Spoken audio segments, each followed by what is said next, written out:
Departemen Pelayanan Anak-anak Uni Indonesia Kawasan Barat mempersembahkan. Selamat pagi anak-anak. Kita akan merenungkan firman Tuhan melalui renungan pagi anak. Menjadikan Allah yang pertama. Hari ini tanggal 6 Desember. Mari kita awali dengan doa. Bapa di surga, kami akan belajar firman Tuhan. Tolong kami supaya kami dapat memahami firman Tuhan.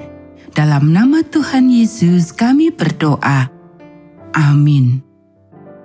Anak-anak, ayat inti renungan pagi kita hari ini diambil dari kitab Roma pasal 12 ayat 1. Karena itu, saudara-saudara, demi kemurahan Allah, aku menasihatkan kamu supaya kamu mempersembahkan tubuhmu sebagai persembahan yang hidup, yang kudus, dan yang berkenan kepada Allah.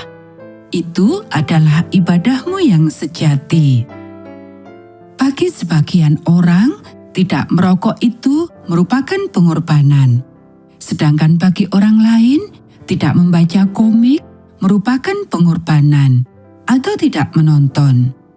Bagi yang lain, mungkin merupakan pengorbanan untuk meninggalkan rumah, orang tua, dan teman-teman, dan pergi ke ladang-ladang mision. Tapi setiap pagi, pada waktu kita bangun pagi, kita mengatakan, Yesus, tubuhku ini adalah milikmu seluruhnya hari ini. Biarlah mataku, telingaku, tanganku, dan kakiku hanya melakukan hal-hal yang berkenan bagimu. Dan jika kita sepanjang hari dan setiap hari mengingat bahwa tubuh kita bukanlah milik kita sendiri, bahwa kita mempersembahkan tubuh kita sebagai persembahan yang hidup bagi Tuhan. Anak-anak, saya akan ceritakan satu cerita tentang persembahan yang hidup yang diceritakan oleh Pendeta Richard Hayden ketika saya berkunjung di Mission Uni Inka. Sepasang suami istri muda, Lois dan Zoila Gomez, dengan 4 anaknya yang masih kecil, dikirim ke sebuah daerah baru di Sipido, Indian, 1000 mil melalui sungai dari Iquitos.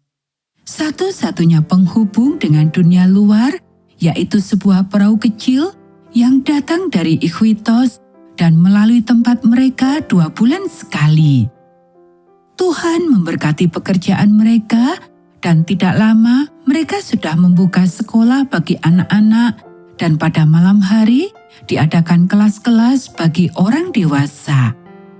Ini membuat seorang kaya di situ menjadi marah. Jika orang Indian belajar membaca, saya tidak akan bisa memperkerjakan mereka sebagai budak lagi. Orang kaya itu berkata pada dirinya sendiri. Jadi, dia membayar 2 orang untuk meracuni makanan Lois pada suatu hari sementara Lois bersama orang Indian panen di sebuah ladang. Kasihan Lois harus diusung ke rumah, tapi dia hanya sempat berpesan pada Zoila dan anak-anaknya untuk tetap setia. Kemudian dia meninggal. Zoila menulis pada Pendeta Hayden dan memohon agar beliau datang menjenguk mereka. Pendeta Hayden datang dan mempelajari keadaan di situ dengan hati-hati. Dia melihat sekolah, dia membaptis sekelompok Indian yang terdiri dari 30 orang. Kemudian dia berkata, Zoila, kami tidak bisa mengerti mengapa Tuhan mengizinkan Lois meninggal seperti itu. Pekerjaan di sini baru saja dimulai dengan baik. Tapi, kamu tidak bisa tinggal di sini sendirian. Kamu harus mengumpulkan barang-barangmu dan naik perahu jika perahu itu lewat dan pergi untuk tinggal bersama ibumu. Tidak, Saudara Hayden, kata Zoila. Saya tidak bisa meninggalkan orang Sipido Indian yang saya kasihi tanpa seorang guru. Mereka sudah meminta saya untuk tinggal dan saya sudah berjanji, saya dan tinggal. Tapi Soila, bagaimana saya bisa pergi dan meninggalkan kamu sendirian? Tolong jangan katakan apa-apa lagi, Saudara Hayden, pinta Soila. Lihat orang tinggi-tinggi di sebelah sana. Mereka sudah berjalan selama 4 hari untuk datang meminta seorang guru. Saya tidak bisa pergi. Saya harus tinggal. Dan Soila tinggal. Dia tinggal sendirian di tempat mision yang terpencil itu untuk 8 tahun lamanya.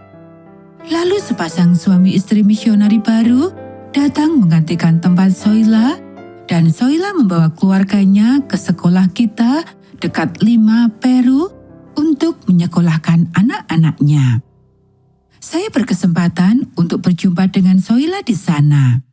Saya angkat topi pada wanita yang berjasa itu. Saya berjabat tangan dan berterima kasih padanya karena kesetiaannya dan keberaniannya. Anak-anak, itulah yang saya sebut dengan persembahan yang hidup. Sekarang perhatikan hal-hal kecil yang kamu harus korbankan demi Kristus. Apakah ada yang bisa kamu sebut sebagai persembahan atau pengorbanan? Anak-anak, demikianlah renungan pagi kita hari ini. Mari kita akhiri dengan doa. Bapa di surga, terima kasih kami sudah belajar firman Tuhan. Tolong kami supaya kami tetap setia dan mempersembahkan hidup kami sebagai persembahan yang hidup. Kiranya Tuhan memberkati kami hari ini saat kami belajar, bermain, dan membantu orang tua. Dalam nama Tuhan Yesus kami berdoa. Amin.